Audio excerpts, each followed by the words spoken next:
Okay guys, so as you see, I moved on June 30th and I got a cockatiel last Friday.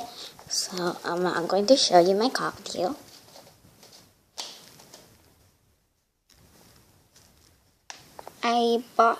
There she is. I named her Lemon. And I think she's a girl because she have like a curve on her tail. Yeah, like a pattern. And like the first day I got her, like when I put somewhere, then she like used to stay there for a while. Then she flapped, and she's only like 7 or 9 weeks old. So yeah. So that's my new cockatiel. And yeah, that's the whole cage. So I hope you like this video. Please thumbs up and subscribe, and I'll see you later. Bye guys.